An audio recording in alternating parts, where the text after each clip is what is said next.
اور زمین پر کوئی چلنے پھرنے والا نہیں مگر اس کا رزق اللہ کے ذمے ہے۔ وہ اس کے رہنے کی جگہ کو بھی جانتا ہے اور جہاں سونپا جاتا ہے اسے بھی۔ یہ سب کچھ کتاب روشن میں لکھا ہوا ہے، اور وہی تو ہے جس نے آسمانوں اور زمین کو 6 دن میں بنایا، اور اس وقت اس کا عرش پانی پر تھا۔ تمہارے پیدا کرنے سے مقصود یہ ہے کہ وہ تم کو آزمائے کہ تم میں عمل کے لحاظ سے کون بہتر ہے۔ اور اے نبی، اگر تم کہو کہ تم لوگ مرنے کے بعد زندہ کر کے اٹھائے جاؤ گے تو کافر کہہ دیں گے کہ یہ تو کھلا جادو ہوا، اور اگر ایک مدت معین تک ہم ان سے عذاب روک دیں تو کہیں گے کہ کون سی چیز عذاب کو روکے ہوئے ہے۔ دیکھو، جس روز وہ ان پر واقع ہوگا پھر ٹلنے کا نہیں، اور جس چیز کا یہ مذاق اڑاتے ہیں وہ ان کو گھیر لے گی۔ اور اگر ہم انسان کو اپنے پاس سے نعمت بخشیں پھر اس سے اس کو چھین لے تو نا امید اور ناشکرا ہو جاتا ہے، اور اگر تکلیف پہنچنے کے بعد آسائش کا مزہ چکھائیں تو خوش ہو کر کہتا ہے کہ سب سختیاں مجھ سے دور ہو گئیں۔ بے شک وہ ہے ہی خوشی میں مست ہو جانے والا، بڑا فخر جتانے والا۔ ہاں، جنہوں نے صبر کیا اور عمل نیک کیے، یہی ہیں جن کے لیے بخشش اور اجر عظیم ہے۔ تو شاید تم کچھ چیز وہی میں سے جو تمہارے پاس آتی ہے چھوڑ دو، اور اس خیال سے تمہارا دل تنگ ہو کہ کافر یہ کہنے لگیں کہ اس پر کوئی خزانہ کیوں نہیں نازل ہوا، یا اس کے ساتھ کوئی فرشتہ کیوں نہیں آیا۔ اے نبی، تم تو صرف نصیحت کرنے والے ہو، اور اللہ ہر چیز کا نگہبان ہے۔ کیا یہ لوگ کہتے ہیں کہ اس نے قرآن از خود بنا لیا ہے؟ کہہ دو کہ اگر سچے ہو تو تم بھی ایسی 10 صورتیں بنا لاؤ، اور اللہ کے سوا جس جس کو بلا سکتے ہو بلا بھی لو۔ بس اگر وہ تمہاری بات قبول نہ کریں تو جان لو کہ یہ قرآن اللہ کے علم سے اترا ہے، اور یہ کہ اس کے سوا کوئی معبود نہیں۔ تو کیا تم لوگ اسلام لاتے ہو؟ جو لوگ دنیا کی زندگی اور اس کی زیب و زینت کے طالب ہوں، ہم ان کے اعمال کا بدلہ انہیں دنیا ہی میں دے دیتے ہیں، اور اس میں ان کی حق تلفی نہیں کی جاتی۔ یہ وہ لوگ ہیں جن کے لیے آخرت میں آتش جہنم کے سوا اور کچھ نہیں، اور جو عمل انہوں نے دنیا میں کیے سب برباد، اور جو کچھ یہ کرتے رہے سب ضائع ہوا۔ بھلا جو لوگ اپنے پروردگار کی طرف سے دلیل روشن رکھتے ہوں اور ان کے ساتھ ایک آسمانی گواہ بھی اس کی جانب سے ہو، اور اس سے پہلے موسیٰ کی کتاب ہو جو پیشوا اور رحمت ہے، تو کیا وہ قرآن پر ایمان نہیں لائیں گے؟ یہی لوگ تو اس پر ایمان لاتے ہیں، اور جو کوئی اور فرقوں میں سے اس سے منکر ہو تو اس کا ٹھکانہ آگ ہے۔ تو تم اس قرآن سے شک میں نہ ہونا، یہ تمہارے پروردگار کی طرف سے حق ہے، لیکن اکثر لوگ ایمان نہیں لاتے۔ اور اس سے بڑھ کر ظالم کون ہوگا جو اللہ پر جھوٹ باندھے؟ ایسے لوگ اپنے رب کے سامنے پیش کیے جائیں گے اور گواہ کہیں گے کہ یہی لوگ ہیں جنہوں نے اپنے پروردگار پر جھوٹ بولا تھا۔ سن رکھو کہ ظالموں پر اللہ کی لعنت ہے، جو اللہ کے رستے سے روکتے اور اس میں کجی چاہتی ہیں، اور وہ آخرت کا بھی انکار کرتے ہیں۔ یہ لوگ زمین میں کہیں چھپ کر اللہ کو ہرا نہیں سکتے، اور نہ اللہ کے سوا کوئی ان کا حمایتی ہے۔ اے پیغمبر، ان کو دگنا عذاب دیا جائے گا، کیونکہ یہ شدت کفر سے تمہاری بات نہیں سن سکتے تھے اور نہ تم کو دیکھ سکتے تھے۔ یہی ہیں جنہوں نے اپنے آپ کو خسارے میں ڈالا، اور جو کچھ یہ افترا کیا کرتے تھے ان سے جاتا رہا۔ بلا شبہ یہ لوگ آخرت میں سب سے زیادہ نقصان پانے والے ہیں۔ جو لوگ ایمان لائے اور عمل نیک کیے اور اپنے پروردگار کے آگے عاجزی کی، یہی صاحب جنت ہیں، ہمیشہ اس میں رہیں گے۔ دونوں فریقوں یعنی کافر و مومن کی مثال ایسی ہے جیسے ایک اندھا بہرا ہو اور ایک دیکھتا سنتا۔ بھلا دونوں کا حال یکساں ہو سکتا ہے؟ پھر تم سوچتے کیوں نہیں؟ اور ہم نے نوح کو ان کی قوم کی طرف بھیجا تو انہوں نے ان سے کہا کہ میں تم کو کھول کھول کر ڈر سنانے اور یہ پیغام پہنچانے آیا ہوں کہ اللہ کے سوا کسی کی عبادت نہ کرو، مجھے تمہاری نسبت دردناک عذاب کا خوف ہے۔ تو ان کی قوم کے سردار جو کافر تھے کہنے لگے کہ ہم تم کو اپنے ہی جیسا ایک آدمی دیکھتے ہیں، اور یہ بھی دیکھتے ہیں کہ تمہارے پیرو وہی لوگ ہوئے ہیں جو ہم میں ادنا درجے کے ہیں، اور وہ بھی سطحی رائے سے، اور ہم تم میں اپنے اوپر کسی طرح کی فضیلت نہیں دیکھتے بلکہ تمہیں جھوٹا خیال کرتے ہیں۔ فرمایا کہ اے قوم، دیکھو تو اگر میں اپنے پروردگار کی طرف سے دلیل روشن رکھتا ہوں اور اس نے مجھے اپنے ہاں سے رحمت بخشی ہو جس کی حقیقت تم سے پوشیدہ ہو گئی ہے، تو کیا ہم اس کے لیے تمہیں مجبور کر سکتے ہیں جبکہ تم اس سے ناخوش ہو؟ اور اے قوم، میں اس نصیحت کے بدلے تم سے مال و زر کا مطالبہ تو نہیں کرتا، میرا صلہ تو اللہ کے ذمے ہے، اور جو لوگ ایمان لائے ہیں میں ان کو نکالنے والا بھی نہیں ہوں، وہ تو اپنے پروردگار سے ملنے والے ہیں، لیکن میں دیکھتا ہوں کہ تم لوگ نادانی کر رہے ہو۔ اے میری قوم، اگر میں ان کو نکال دوں تو اللہ کی گرفت سے بچانے کے لیے کون میری مدد کر سکتا ہے؟ بھلا تم غور کیوں نہیں کرتے؟ اور میں نہ تم سے یہ کہتا ہوں کہ میرے پاس اللہ کے خزانے ہیں، اور نہ یہ کہ میں غیب جانتا ہوں، اور نہ یہ کہتا ہوں کہ میں فرشتہ ہوں، اور نہ ان لوگوں کی نسبت جن کو تم حقارت کی نظر سے دیکھتے ہو یہ کہتا ہوں کہ اللہ ان کو بھلائی یعنی اعمال کی جزا نہیں دے گا۔ جو ان کے دلوں میں ہے اسے اللہ خوب جانتا ہے، اگر میں ایسا کہوں تو بے انصافوں میں ہو جاؤں۔ انہوں نے کہا کہ نوح، تم نے ہم سے جھگڑا تو کیا اور جھگڑا بھی بہت کیا، اب اگر تم سچے ہو تو جس چیز سے ہمیں ڈراتے ہو وہ ہم پر لا نازل کرو۔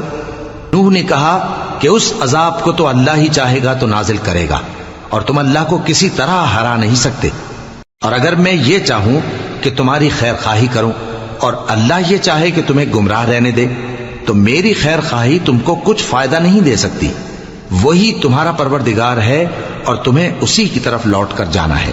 کیا یہ لوگ کہتے ہیں کہ اس پیغمبر نے قرآن اپنے دل سے بنا لیا ہے؟ کہہ دو کہ اگر میں نے دل سے بنا لیا ہے تو میرے گناہ کا وبال مجھ پر، اور جو گناہ تم کرتے ہو اس سے میں بری الذمہ ہوں۔ اور نوح کی طرف وحی کی گئی کہ تمہاری قوم میں جو لوگ ایمان لا چکے ان کے سوا اور کوئی ایمان نہیں لائے گا، تو جو کام یہ کر رہے ہیں ان کی وجہ سے غم نہ کھاؤ، اور ایک کشتی ہمارے حکم سے ہمارے سامنے بناؤ، اور جو لوگ ظالم ہیں ان کے بارے میں مجھ سے کچھ نہ کہنا، کیونکہ وہ ضرور غرق کر دیے جائیں گے۔ اور نوح نے کشتی بنانا شروع کر دی، اور جب ان کی قوم کے سردار ان کے پاس سے گزرتے تو ان سے تمسخر کرتے، وہ کہتے کہ اگر تم ہم سے تمسخر کرتے ہو تو جس طرح تم ہم سے تمسخر کرتے ہو اسی طرح ایک وقت ہم بھی تم سے تمسخر کریں گے، اور تم کو جلد معلوم ہو جائے گا کہ کس پر عذاب آتا ہے جو اسے رسوا کرے گا، اور کس پر ہمیشہ کا عذاب نازل ہوتا ہے، یہاں تک کہ جب ہمارا حکم آ پہنچا اور تنور جوش مارنے لگا تو ہم نے نوح کو حکم دیا کہ ہر قسم کے پالتو جانوروں میں سے جوڑا جوڑا یعنی ایک ایک نر اور ایک ایک مادہ لے لو، اور جس شخص کی نسبت حکم ہو چکا ہے کہ ہلاک ہو جائے گا اس کو چھوڑ کر اپنے گھر والوں کو اور جو ایمان لایا ہو اس کو کشتی میں سوار کر لو، اور ان کے ساتھ ایمان بہت ہی کم لوگ لائے تھے۔ نوح نے کہا کہ اللہ کا نام لے کر کہ اسی کے کرم سے اس کا چلنا اور ٹھہرنا ہے، اس میں سوار ہو جاؤ، بے شک میرا پروردگار بخشنے والا ہے، مہربان ہے۔ اور وہ ان کو لے کر طوفان کی لہروں میں چلنے لگی، لہریں کیا تھیں؟ گویا پہاڑ تھے۔ اس وقت نوح نے اپنے بیٹے کو جو کشتی سے الگ تھا پکارا کہ بیٹا ہمارے ساتھ سوار ہو جا اور کافروں میں شامل نہ ہو۔ اس نے کہا کہ میں ابھی پہاڑ سے جا لگوں گا، وہ مجھے پانی سے بچا لے گا۔ فرمایا کہ آج اللہ کے عذاب سے کوئی بچانے والا نہیں اور نہ کوئی بچ سکتا ہے مگر وہی جس پر اللہ رحم کرے۔ اتنے میں دونوں کے درمیان لہر حائل ہو گئی اور وہ ڈوب کر رہ گیا، اور حکم دیا گیا کہ اے زمین اپنا پانی نگل جا اور اے آسمان تھم جا، اور پانی خشک ہو گیا اور کام تمام کر دیا گیا، اور کشتی کوہ جودی پر جا ٹھہری، اور کہہ دیا گیا کہ بے انصاف لوگوں پر لعنت۔ اور نوح نے اپنے پروردگار کو پکارا اور کہا کہ پروردگار، میرا بیٹا بھی میرے گھر والوں میں ہے، تو اس کو بھی نجات دے، تیرا وعدہ سچا ہے اور تو بہترین حاکم ہے۔ اللہ نے فرمایا کہ اے نوح، وہ تیرے گھر والوں میں نہیں ہے، وہ تو سراسر بد عمل ہے، تو جس چیز کی تم کو حقیقت معلوم نہیں اس کے بارے میں مجھ سے درخواست ہی نہ کرو، اور میں تم کو نصیحت کرتا ہوں کہ نادان نہ بنو۔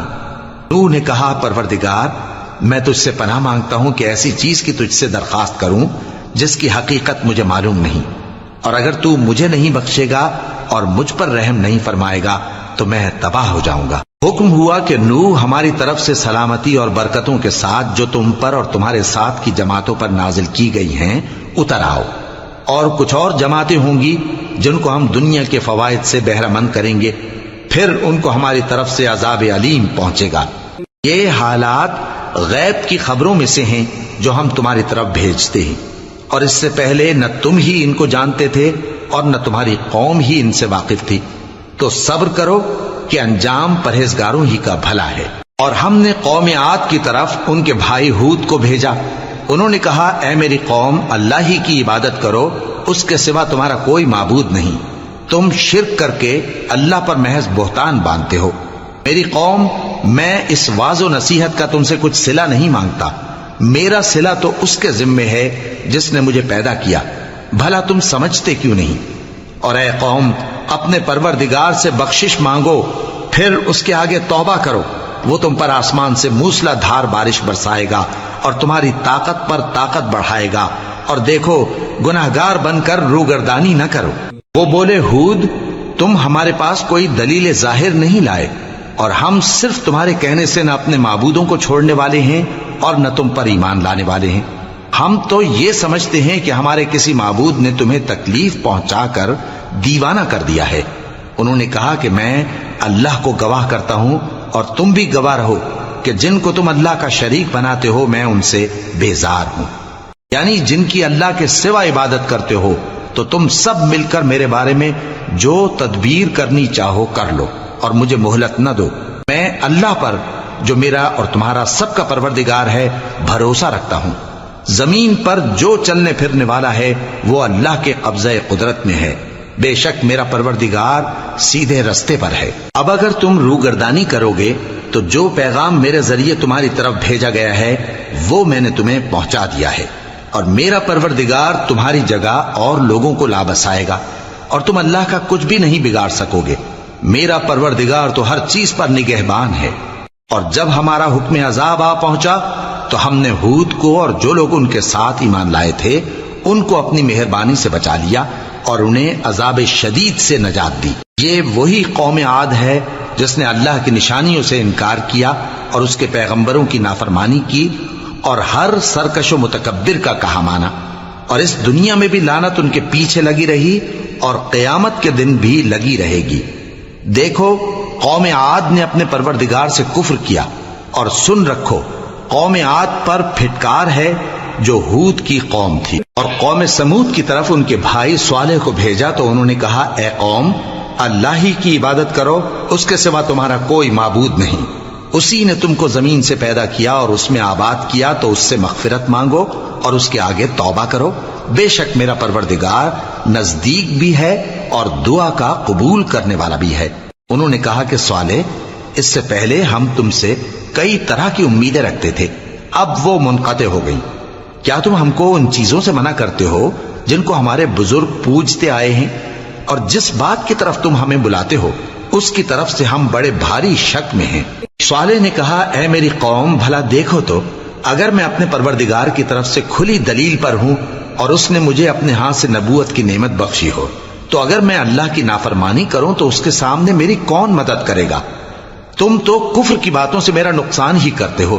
اور یہ بھی کہا کہ اے قوم، یہ اللہ کی اونٹنی تمہارے لیے ایک نشانی یعنی معجزہ ہے، تو اس کو چھوڑ دو کہ اللہ کی زمین میں جہاں چاہے چرتی پھرے، اور اس کو کسی طرح کی تکلیف نہ دینا ورنہ تمہیں جلد عذاب آ پکڑے گا۔ مگر انہوں نے اس کو کاٹ ڈالا تو صالح نے کہا کہ اپنے گھروں میں 3 دن اور فائدے اٹھا لو، یہ وعدہ ہے کہ جھوٹا نہ ہوگا۔ پس جب ہمارا حکم آ گیا تو ہم نے صالح کو اور جو لوگ ان کے ساتھ ایمان لائے تھے ان کو اپنی مہربانی سے بچا لیا اور اس دن کی رسوائی سے محفوظ رکھا، بے شک تمہارا پروردگار طاقتور ہے، زبردست ہے۔ اور جن لوگوں نے ظلم کیا تھا ان کو چنگھاڑ کی صورت میں عذاب نے آ پکڑا تو وہ اپنے گھروں میں اوندھے پڑے رہ گئے، گویا کبھی ان میں بسے ہی نہ تھے۔ سن رکھو کہ قوم سمود نے اپنے پروردگار سے کفر کیا، اور سن رکھو قوم سمود پر پھٹکار ہے۔ اور ہمارے فرشتے ابراہیم کے پاس بشارت لے کر آئے تو سلام کہا، انہوں نے بھی جواب میں سلام کہا۔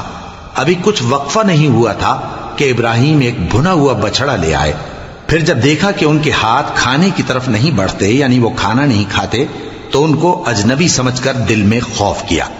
فرشتوں نے کہا کہ خوف نہ کیجیے، ہم قوم لوط کی طرف ان کے ہلاک کرنے کو بھیجے گئے ہیں۔ اور ابراہیم کی بیوی جو پاس کھڑی تھی ہنس پڑی، تو ہم نے اس کو اسحاق کی اور اسحاق کے بعد یعقوب کی خوشخبری دی۔ اس نے کہا اے میرے بچہ ہوگا، میں تو بڑھیا ہوں اور یہ میرے میاں بھی بوڑھے ہیں، یہ تو بڑی عجیب بات ہے۔ انہوں نے کہا کیا تم اللہ کی قدرت سے تعجب کرتی ہو؟ اے اہل بیت، تم پر اللہ کی رحمت اور اس کی برکتیں ہیں، وہ لائق تعریف ہے، بڑا ہے۔ پھر جب ابراہیم سے خوف جاتا رہا اور ان کو خوشخبری بھی مل گئی تو قوم لوط کے بارے میں لگے ہم سے بحث کرنے۔ بے شک ابراہیم بڑے تحمل والے، نرم دل اور رجوع کرنے والے تھے۔ اے ابراہیم، اس بات کو جانے دو، تمہارے پروردگار کا حکم آ پہنچا ہے اور ان لوگوں پر عذاب آنے والا ہے جو کبھی نہیں ٹلنے کا۔ اور جب ہمارے فرشتے لوط کے پاس آئے تو وہ ان کے آنے سے غمناک اور تنگ دل ہوئے اور کہنے لگے کہ آج کا دن بڑی مشکل کا دن ہے۔ اور لوط کی قوم کے لوگ ان کے پاس بے تحاشا دوڑتے ہوئے آئے اور یہ لوگ پہلے ہی سے انتہائی بےہودہ حرکتیں کیا کرتے تھے۔ لوط نے کہا کہ اے بھائیو، یہ جو میری قوم کی لڑکیاں ہیں یہ تمہارے لیے جائز اور پاک ہیں، تو اللہ سے ڈرو اور میرے مہمانوں کے بارے میں مجھے بے آبرو نہ کرو۔ کیا تم میں کوئی بھی شائستہ آدمی نہیں؟ وہ بولے تم کو معلوم ہے کہ تمہاری ان بیٹیوں کی ہمیں کچھ حاجت نہیں، اور جو ہماری غرض ہے اسے تم خوب جانتے ہو۔ لوط نے کہا اے کاش مجھ میں تمہارے مقابلے کی طاقت ہوتی یا میں کسی مضبوط قلعے میں پناہ لے لیتا۔ فرشتوں نے کہا اے لوط، ہم تمہارے پروردگار کے فرشتے ہیں، یہ لوگ ہرگز تم تک نہیں پہنچ سکیں گے، تو کچھ رات رہے سے اپنے گھر والوں کو لے کر چل دو اور تم میں سے کوئی شخص پیچھے مڑ کر نہ دیکھے مگر تمہاری بیوی کے جو آفت ان پر پڑنے والی ہے وہی اس پر بھی پڑے گی۔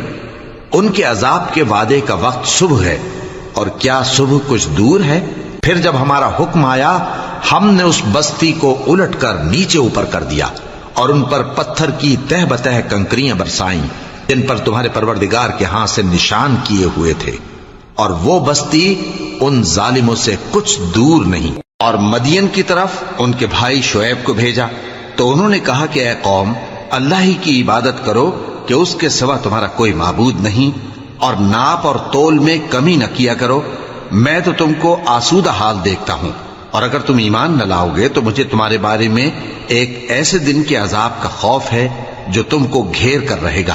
اور اے میری قوم، ناپ اور تول انصاف کے ساتھ پوری کیا کرو، اور لوگوں کو ان کی چیزیں کم نہ دیا کرو، اور زمین میں خرابی کرتے نہ پھرو۔ اگر تم کو میرے کہنے کا یقین ہو تو اللہ کا دیا ہوا نفع ہی تمہارے لیے بہتر ہے، اور میں تمہارا نگہبان نہیں ہوں۔ انہوں نے کہا اے شعیب، کیا تمہاری نماز تمہیں یہ سکھاتی ہے کہ جن کو ہمارے باپ دادا پوجتے آئے ہیں ہم ان کو ترک کر دیں، یا اپنے مال میں تصرف کرنا چاہیں تو نہ کریں؟ تم تو بڑے نرم دل اور بڑے سیدھے ہو۔ انہوں نے کہا کہ اے قوم، دیکھو تو اگر میں اپنے پروردگار کی طرف سے دلیل روشن پر ہوں اور اس نے اپنے ہاں سے مجھے نیک روزی دی ہو تو کیا میں اپنا فرض ادا نہ کروں؟ اور میں نہیں چاہتا کہ جس بات سے میں تمہیں منع کروں خود اس کو کرنے لگوں۔ میں تو جہاں تک مجھ سے ہو سکے تمہارے معاملات کی اصلاح چاہتا ہوں، اور اس بارے میں مجھے توفیق کا ملنا اللہ ہی کے فضل سے ہے۔ میں اسی پر بھروسہ رکھتا ہوں اور اسی کی طرف رجوع کرتا ہوں۔ اور اے قوم، میری مخالفت تم سے کوئی ایسا کام نہ کرا دے کہ جیسی مصیبت نوح کی قوم یا ہود کی قوم یا صالح کی قوم پر واقع ہوئی تھی ویسی ہی مصیبت تم پر واقع ہو۔ اور لوط کی قوم کا زمانہ تو تم سے کچھ دور نہیں، اور اپنے پروردگار سے بخشش مانگو اور اس کے آگے توبہ کرو، بے شک میرا پروردگار بڑا مہربان ہے، بہت محبت کرنے والا ہے۔ انہوں نے کہا کہ شعیب، تمہاری بہت سی باتیں ہماری سمجھ میں نہیں آتی، اور ہم دیکھتے ہیں کہ تم ہم میں کمزور بھی ہو، اور اگر تمہارے بھائی بند نہ ہوتے تو ہم تم کو سنسار کر دیتے، اور تم ہم پر کسی طرح بھی غالب نہیں ہو۔ انہوں نے کہا کہ اے قوم، کیا میرے بھائی بندوں کا دباؤ تم پر اللہ سے زیادہ ہے، اور اس کو تم نے پیٹھ پیچھے ڈال رکھا ہے؟ میرا پروردگار تو تمہارے سب اعمال کا احاطہ کیے ہوئے ہے۔ اور اے قوم، تم اپنی جگہ کام کیے جاؤ، میں اپنی جگہ کام کیے جاتا ہوں۔ تم کو ان قریب معلوم ہو جائے گا کہ رسوا کرنے والا عذاب کس پر آتا ہے اور جھوٹا کون ہے، اور تم بھی انتظار کرو، میں بھی تمہارے ساتھ انتظار کرتا ہوں۔ اور جب ہمارا حکم آ پہنچا تو ہم نے شعیب کو اور جو لوگ ان کے ساتھ ایمان لائے تھے ان کو تو اپنی رحمت سے بچا لیا، اور جو ظالم تھے ان کو چنگھاڑ نے آ دبوچا، تو وہ اپنے گھروں میں اوندھے پڑے رہ گئے، گویا ان میں کبھی بسے ہی نہ تھے۔ سن رکھو کہ مدین پر ویسی ہی پھٹکار ہے جیسی سمود پر پھٹکار تھی، اور ہم نے موسیٰ کو اپنی نشانیاں اور دلیل روشن دے کر بھیجا فرعون اور اس کے سرداروں کی طرف، تو وہ فرعون ہی کے حکم پر چلتے رہے، حالانکہ فرعون کا حکم درست نہیں تھا۔ وہ قیامت کے دن اپنی قوم کے آگے آگے چلے گا، پھر ان کو دوزخ میں جا اتارے گا، اور جس مقام پر وہ اتارے جائیں گے وہ برا ہے۔ اور اس جہان میں بھی لعنت ان کے پیچھے لگا دی گئی، اور قیامت کے دن بھی پیچھے لگی رہے گی۔ جو انعام ان کو ملا ہے برا ہے۔ یہ پرانی بستیوں کے تھوڑے سے حالات ہیں جو ہم تم سے بیان کرتے ہیں، ان میں سے بعض تو باقی ہیں اور بعض تہس نہس ہو گئیں۔ اور ہم نے ان لوگوں پر ظلم نہیں کیا بلکہ انہوں نے خود اپنے اوپر ظلم کیا۔ غرض جب تمہارے پروردگار کا حکم آ پہنچا تو جن معبودوں کو وہ اللہ کے سوا پکارا کرتے تھے وہ ان کے کچھ بھی کام نہ آئے، اور بربادی کے سوا انہیں اور کچھ نہ دے سکے۔ اور تمہارا پروردگار جب نافرمان بستیوں کو پکڑا کرتا ہے تو اس کی پکڑ اسی طرح کی ہوتی ہے، بے شک اس کی پکڑ دکھ دینے والی سخت ہے۔ ان قصوں میں اس شخص کے لیے جو عذاب آخرت سے ڈرے عبرت ہے۔ یہ وہ دن ہوگا جس میں سب اکٹھے کیے جائیں گے، اور یہی وہ دن ہوگا جس میں سب اللہ کے روبرو حاضر کیے جائیں گے، اور ہم اس کے لانے میں ایک وقت معین تک تاخیر کر رہے ہیں۔ جس روز وہ آ جائے گا تو کوئی شخص اللہ کے حکم کے بغیر بول بھی نہیں سکے گا۔ پھر ان میں سے کچھ بدبخت ہوں گے اور کچھ نیک بخت۔ تو جو بدبخت ہوں گے وہ دوزخ میں ڈال دیے جائیں گے، اس میں ان کو چلانا اور دھاڑنا ہوگا۔ جب تک آسمان و زمین ہیں وہ اسی میں رہیں گے مگر جتنا تمہارا پروردگار چاہے، بے شک تمہارا پروردگار جو چاہتا ہے کر دیتا ہے۔ اور جو نیک بخت ہوں گے وہ بہشت میں داخل کیے جائیں گے، اور جب تک آسمان اور زمین ہیں ہمیشہ اسی میں رہیں گے مگر جتنا تمہارا پروردگار چاہے۔ یہ اللہ کی بخشش ہے جو کبھی منقطع نہیں ہوگی۔ تو یہ لوگ جو غیر اللہ کی پرستش کرتے ہیں اس سے تم شک میں نہ پڑنا، یہ اسی طرح پرستش کرتے ہیں جس طرح پہلے سے ان کے باپ دادا پرستش کرتے آئے ہیں، اور ہم ان کو ان کا حصہ پورا پورا بغیر کچھ کم کیے دینے والے ہیں۔ اور ہم نے موسیٰ کو کتاب دی تو اس میں اختلاف کیا گیا، اور اگر تمہارے پروردگار کی طرف سے ایک بات پہلے نہ ہو چکی ہوتی تو ان میں فیصلہ کر دیا جاتا، اور وہ تو اس کی طرف سے بڑے بھاری شک میں پڑے ہوئے ہیں۔ اور تمہارا پروردگار ان سب کو قیامت کے دن ان کے اعمال کا پورا پورا بدلہ دے گا، بے شک جو عمل یہ کرتے ہیں وہ اس سے واقف ہے۔ سو اے پیغمبر، جیسا تم کو حکم ہوتا ہے اس پر تم اور جو لوگ تمہارے ساتھ تائب ہوئے ہیں قائم رہو، اور حد سے تجاوز نہ کرنا، وہ تمہارے سب اعمال کو دیکھ رہا ہے۔ اور مسلمانوں، جو لوگ ظالم ہیں ان کی طرف مائل نہ ہونا، نہیں تو تمہیں بھی دوزخ کی آگ آ لپٹے گی، اور اللہ کے سوا تمہارے کوئی دوست نہیں ہوں گے، پھر تمہیں کوئی مدد بھی نہ ملے گی۔ اور دن کے دونوں سروں یعنی صبح اور شام کے اوقات میں اور رات کی چند ساعتوں میں نماز پڑھا کرو، کچھ شک نہیں کہ نیکیاں گناہوں کو دور کر دیتی ہیں۔ یہ ان کے لیے نصیحت ہے جو نصیحت قبول کرنے والے ہیں۔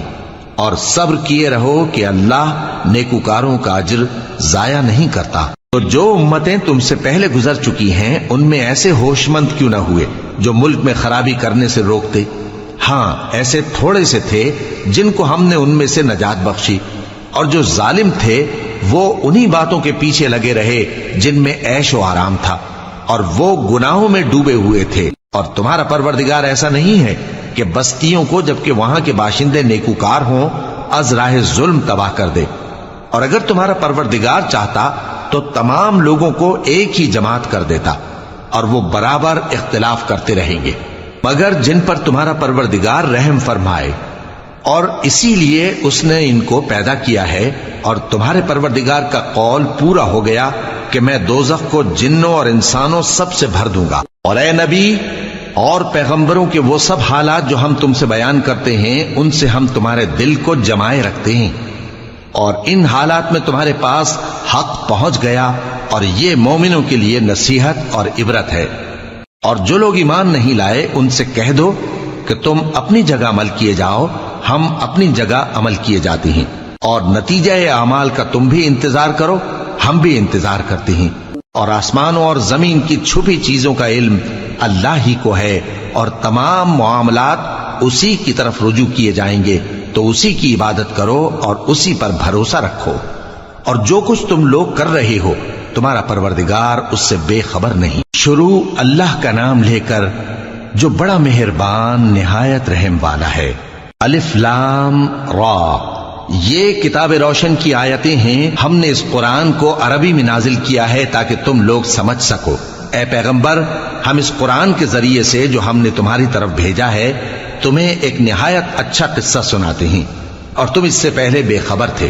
جب یوسف نے اپنے والد سے کہا کہ ابا، میں نے خواب میں 11 ستاروں اور سورج اور چاند کو دیکھا ہے، دیکھتا کیا ہوں کہ وہ مجھے سجدہ کر رہی ہیں۔ انہوں نے کہا کہ بیٹا، اپنے خواب کا ذکر اپنے بھائیوں سے نہ کرنا، نہیں تو وہ تمہارے حق میں کوئی چال چلیں گے۔ کچھ شک نہیں کہ شیطان انسان کا کھلا دشمن ہے، اور اسی طرح اللہ تمہیں برگزیدہ و ممتاز کرے گا اور خواب کی باتوں کی تعبیر کا علم سکھائے گا، اور جس طرح اس نے اپنی نعمت پہلے تمہارے دادا پر دادا ابراہیم اور اسحاق پر پوری کی تھی، اسی طرح تم پر اور اولاد یعقوب پر پوری کرے گا۔ بے شک تمہارا پروردگار سب کچھ جاننے والا ہے، حکمت والا ہے۔ ہاں، یوسف اور ان کے بھائیوں کے قصے میں پوچھنے والوں کے لیے بہت سی نشانیاں ہیں۔ جب انہوں نے آپس میں تذکرہ کیا کہ یوسف اور اس کا بھائی ابا کو ہم سے زیادہ پیارے ہیں، حالانکہ ہم جماعت کی جماعت ہیں، کچھ شک نہیں کہ ابا کھلی غلطی پر ہیں، یوسف کو یا تو جان سے مار ڈالو یا کسی ملک میں پھینک آؤ، پھر ابا کی توجہ صرف تمہاری طرف ہو جائے گی، اور اس کے بعد تم نیک لوگوں میں ہو جاؤ گے۔ ان میں سے ایک کہنے والے نے کہا کہ یوسف کو جان سے نہ مارو، کسی اندھے کنویں میں ڈال دو کہ کوئی راہگیر اسے نکال کر کسی دوسرے ملک میں لے جائے گا۔ اگر تم کو کرنا ہی ہے تو یوں کرو۔ یہ مشورہ کر کے وہ اپنے والد سے کہنے لگے کہ ابا جان، کیا سبب ہے کہ آپ یوسف کے بارے میں ہمارا اعتبار نہیں کرتے، حالانکہ ہم اس کے خیر خواہ ہیں؟ کل اسے ہمارے ساتھ بھیج دیجئے کہ خوب میوے کھائے اور کھیلے کودے، ہم اس کے نگہبان ہیں۔ انہوں نے کہا کہ یہ امر مجھے غمناک کیے دیتا ہے کہ تم اسے لے جاؤ، یعنی وہ مجھ سے جدا ہو جائے، اور مجھے یہ بھی خوف ہے کہ تم کھیل میں اس سے غافل ہو جاؤ اور اسے بھیڑیا کھا جائے۔ وہ کہنے لگے کہ اگر ہماری موجودگی میں کہ ہم ایک طاقتور جماعت ہیں اسے بھیڑیا کھا گیا تو ہم بڑے نقصان میں پڑ گئے۔ غرض جب وہ اس کو لے گئے اور اس بات پر اتفاق کر لیا کہ اس کو اندھے کنویں میں ڈال دیں، اور ہم نے یوسف کی طرف وحی بھیجی کہ ایک وقت ایسا آئے گا کہ تم انہیں ان کے اس سلوک سے آگاہ کرو گے، اور ان کو اس وحی کی کچھ خبر نہ ہوگی۔ اور یہ حرکت کر کے وہ رات کے وقت باپ کے پاس روتے ہوئے آئے، کہنے لگے کہ ابا جان، ہم تو دوڑنے اور ایک دوسرے سے آگے نکلنے میں مصروف ہو گئے اور یوسف کو اپنے اسباب کے پاس چھوڑ گئے تو اسے بھیڑیا کھا گیا، اور آپ ہماری بات کو گو ہم سچ ہی کہتے ہیں باور نہیں کریں گے، اور ان کے کرتے پر جھوٹ موٹ کا لہو بھی لگا لائے۔ یعقوب نے کہا کہ یوں نہیں ہے، بلکہ تم اپنے دل سے یہ بات بنا لائے ہو۔ اچھا، صبر کہ وہی خوب ہے، اور جو تم بیان کرتے ہو اس کے بارے میں اللہ ہی سے مدد چاہیے۔ اور اب اللہ کی شان دیکھو کہ اس کنویں کے قریب ایک قافلہ آوارد ہوا اور انہوں نے پانی کے لیے اپنا سقا بھیجا، تو اس نے کنویں میں ڈول لٹکایا، یوسف اس سے لٹک گئے۔ وہ بولا، زہے قسمت، یہ تو ایک لڑکا ہے، اور اس کو قیمتی سرمایہ سمجھ کر چھپا لیا۔ اور جو کچھ وہ کرتے تھے اللہ کو خوب معلوم تھا، اور انہوں نے اس کو تھوڑی سی قیمت یعنی معدود چند درہموں پر بیچ ڈالا، اور وہ اس سے بیزار ہو رہے تھے۔ اور مصر میں جس شخص نے اس کو خریدا، اس نے اپنی بیوی سے جس کا نام زلیخا تھا کہا کہ اس کو عزت و اکرام سے رکھو، عجب نہیں کہ یہ ہمیں فائدہ دے یا ہم اسے بیٹا بنا لیں۔ اس طرح ہم نے یوسف کو سرزمین مصر میں جگہ دی، اور غرض یہ تھی کہ ہم ان کو خواب کی باتوں کی تعبیر سکھائیں، اور اللہ اپنے کام پر غالب ہے لیکن اکثر لوگ نہیں جانتے۔ اور جب وہ اپنی جوانی کو پہنچے تو ہم نے ان کو دانائی اور علم عطا کیا، اور نیکوکاروں کو ہم اسی طرح بدلہ دیا کرتے ہیں۔ اور جس عورت کے گھر میں وہ رہتے تھے اس نے ان کو اپنی طرف مائل کرنا چاہا، اور دروازے بند کر کے کہنے لگی، یوسف جلدی آؤ۔ انہوں نے کہا کہ اللہ پناہ میں رکھے، وہ یعنی تمہارے میاں تو میرے آقا ہیں، انہوں نے مجھے اچھی طرح سے رکھا ہے، میں ایسا ظلم نہیں کر سکتا، بے شک ظالم لوگ فلاح نہیں پائیں گے۔ اور اس عورت نے ان کا قصد کیا اور انہوں نے اس کا قصد کیا۔ اگر وہ اپنے پروردگار کی نشانی نہ دیکھتے تو جو ہوتا سو ہوتا۔ یوں اس لیے کیا گیا کہ ہم ان سے برائی اور بے حیائی کو روک دیں، بے شک وہ ہمارے چنے ہوئے بندوں میں سے تھے۔ اور دونوں دروازے کی طرف بھاگے، آگے یوسف پیچھے زلیخا، اور عورت نے ان کا کرتا پیچھے سے پکڑ کر جو کھینچا تو پھاڑ ڈالا، اور دونوں کو دروازے کے پاس عورت کا خاوند مل گیا۔ تو عورت بولی کہ جو شخص تمہاری بیوی کے ساتھ برا ارادہ کرے اس کی اس کے سوا کیا سزا ہے کہ یا تو قید کیا جائے یا اسے دکھ کا عذاب دیا جائے۔ یوسف نے کہا اسی نے مجھ کو اپنی طرف مائل کرنا چاہا تھا، اور اس کے خاندان میں سے ایک گواہ نے گواہی دی کہ اگر اس کا کرتا آگے سے پھٹا ہو تو یہ سچی اور یوسف جھوٹا ہے، اور اگر کرتا پیچھے سے پھٹا ہو تو یہ جھوٹی اور وہ سچا ہے۔ سو جب اس کا کرتا دیکھا تو پیچھے سے پھٹا تھا، تب اس نے زلیخا سے کہا کہ یہ تمہارا ہی فریب ہے، اور کچھ شک نہیں کہ تم عورتوں کے فریب بڑے بھاری ہوتے ہیں۔ یوسف اس بات کا خیال نہ کر، اور زلیخا تو اپنے گناہ کی بخشش مانگ، بے شک خطا تیری ہی ہے۔ اور شہر میں عورتیں گفتگویں کرنے لگیں کہ عزیز کی بیوی اپنے غلام کو اپنی طرف مائل کرنا چاہتی ہے، اور اس کی محبت اس کے دل میں گھر کر گئی ہے، ہم دیکھتی ہیں کہ وہ کھلی گمراہی میں ہے۔ پھر جب زلیخا نے ان عورتوں کی گفتگو جو حقیقت میں دیدار یوسف کے لیے ایک چال تھی سنی، تو ان کے پاس دعوت کا پیغام بھیجا، اور ان کے لیے ایک محفل مرتب کی، اور پھل تراشنے کے لیے ہر ایک کو ایک ایک چھری دی، اور یوسف سے کہا کہ ان کے سامنے آؤ۔ جب عورتوں نے ان کو دیکھا تو ان کا روب حسن ان پر ایسا چھا گیا کہ پھل تراشتے تراشتے اپنے ہاتھ کاٹ لیے، اور بے ساختہ بول اٹھی کہ اللہ پاک ہے، یہ آدمی نہیں، یہ تو کوئی بزرگ فرشتہ ہے۔ زلیخا نے کہا تو یہ وہی ہے جس کے بارے میں تم مجھے تانے دیتی تھیں، اور بے شک میں نے اس کو اپنی طرف مائل کرنا چاہا مگر یہ بچا رہا، اور اگر یہ وہ کام نہ کرے گا جو میں اسے کہتی ہوں تو قید کر دیا جائے گا اور ذلیل ہوگا۔ یوسف نے دعا کی کہ پروردگار جس کام کی طرف یہ مجھے بلاتی ہیں اس کی نسبت مجھے قید پسند ہے، اور اگر تو مجھ سے ان کے فریب کو نہ ہٹائے گا تو میں ان کی طرف مائل ہو جاؤں گا اور نادانوں میں سے ہو جاؤں گا۔ پس ان کے رب نے ان کی دعا قبول کر لی اور ان سے عورتوں کا داؤں ٹال دیا، بے شک وہی تو سننے والا ہے، جاننے والا ہے۔ پھر باوجود اس کے کہ وہ لوگ ان کی بے گناہی کے نشان دیکھ چکے تھے، ان کی رائے یہی ٹھہری کہ کچھ عرصے کے لیے ان کو قید ہی کر دیں، اور ان کے ساتھ دو اور جوان بھی داخل زندہ ہوئے۔ ایک نے ان میں سے کہا کہ میں نے خواب دیکھا ہے، دیکھتا کیا ہوں کہ شراب کے لیے انگور نچوڑ رہا ہوں۔ دوسرے نے کہا کہ میں نے بھی خواب دیکھا ہے، میں یہ دیکھتا ہوں کہ اپنے سر پر روٹیاں اٹھائے ہوئے ہوں اور پرندے ان میں سے کھا رہے ہیں، تو ہمیں ان کی تعبیر بتا دیجئے کہ ہم تمہیں نیکوکار دیکھتے ہیں۔ یوسف نے کہا کہ جو کھانا تم کو ملنے والا ہے وہ آنے نہیں پائے گا کہ میں اس سے پہلے تم کو اس کی تعبیر بتا دوں گا۔ یہ ان باتوں میں سے ہے جو میرے پروردگار نے مجھے سکھائی ہیں۔ جو لوگ اللہ پر ایمان نہیں لاتے اور آخرت کا انکار کرتے ہیں، میں نے ان کا مذہب چھوڑ دیا ہے، اور میں اپنے باپ دادا ابراہیم اور اسحاق اور یعقوب کے مذہب پر چلتا ہوں۔ ہمیں شایع نہیں ہے کہ کسی چیز کو اللہ کے ساتھ شریک بنائیں، یہ اللہ کا فضل ہے ہم پر بھی اور لوگوں پر بھی، لیکن اکثر لوگ شکر نہیں کرتے۔ اے میرے قید خانے کے رفیقو، بھلا کئی جدا جدا آقا اچھے یا اللہ جو اکیلا ہے سب پر غالب ہے؟ جن چیزوں کی تم اللہ کے سوا پرستش کرتے ہو وہ صرف نام ہی نام ہیں جو تم نے اور تمہارے باپ دادا نے رکھ لیے ہیں، اللہ نے ان کی کوئی سند نازل نہیں کی۔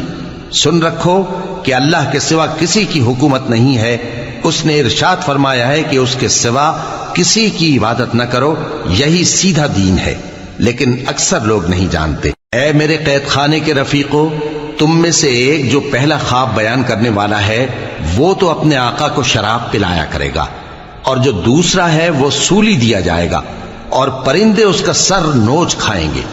جو بات تم مجھ سے پوچھتے تھے وہ فیصل ہو چکی ہے، اور ان دونوں میں سے جس کی نسبت یوسف نے خیال کیا کہ وہ رہائی پا جائے گا، اس سے کہا کہ اپنے آقا سے میرا ذکر بھی کر دینا۔ پھر شیطان نے اسے ان کا اپنے آقا سے ذکر کرنا بھلا دیا، اور یوسف کئی برس قید خانے ہی میں رہے۔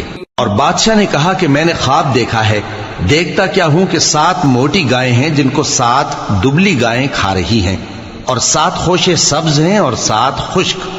اے درباریو، اگر تم خوابوں کی تعبیر دے سکتے ہو تو مجھے میرے خواب کی تعبیر بتاؤ۔ انہوں نے کہا، یہ خواب تو پریشان خیالی سے ہیں اور ہمیں ایسے خوابوں کی تعبیر نہیں آتی۔ اور وہ شخص جو دونوں قیدیوں میں سے رہائی پا گیا تھا اور جسے مدت کے بعد وہ بات یاد آ گئی، بول اٹھا کہ میں آپ کو اس کی تعبیر لا بتاتا ہوں، مجھے قید خانے جانے کی اجازت دیجیے۔ غرض وہ یوسف کے پاس آیا اور کہنے لگا، یوسف، اے بڑے سچے یوسف، ہمیں اس خواب کی تعبیر بتائیے کہ 7 موٹی گایوں کو 7 دبلی گائیں کھا رہی ہیں اور 7 خوشے سبز ہیں اور 7 سوکھے، تاکہ میں لوگوں کے پاس واپس جا کر تعبیر بتاؤں۔ عجب نہیں کہ وہ تمہاری قدر جانے۔ انہوں نے کہا کہ تم لوگ 7 سال متواتر کھیتی کرتے رہو گے، تو جو غلہ کاٹو تو تھوڑے سے غلے کے سوا جو کھانے میں آئے باقی کو خوشوں میں ہی رہنے دینا۔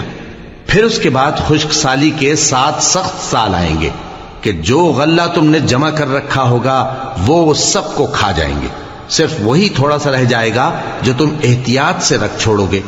پھر اس کے بعد ایک ایسا سال آئے گا کہ خوب مے برسے گا اور لوگ اس میں رس نچوڑیں گے۔ اور یہ تعبیر سن کر بادشاہ نے حکم دیا کہ یوسف کو میرے پاس لے آؤ۔ سو جب قاصد ان کے پاس گیا تو انہوں نے کہا کہ اپنے آقا کے پاس واپس جاؤ اور اس سے پوچھو کہ ان عورتوں کا کیا حال ہے جنہوں نے اپنے ہاتھ کاٹ لیے تھے، بے شک میرا پروردگار ان کے فریب سے خوب واقف ہے۔ بادشاہ نے عورتوں سے پوچھا کہ تمہارا کیا قصہ تھا جب تم نے یوسف کو اپنی طرف مائل کرنا چاہا؟ سب بول اٹھیں کہ اللہ پاک ہے، ہم نے اس میں کوئی برائی معلوم نہیں کی۔ عزیز کی بیوی نے کہا، اب سچی بات تو ظاہر ہو ہی گئی ہے، اصل یہ ہے کہ میں نے اس کو اپنی طرف مائل کرنا چاہا تھا اور وہ بے شک سچا ہے۔ یوسف نے کہا کہ میں نے یہ بات اس لیے پوچھی ہے کہ عزیز کو یقین ہو جائے کہ میں نے اس کی پیٹھ پیچھے اس کی امانت میں خیانت نہیں کی، اور اللہ خیانت کرنے والوں کی چال کو چلنے نہیں دے۔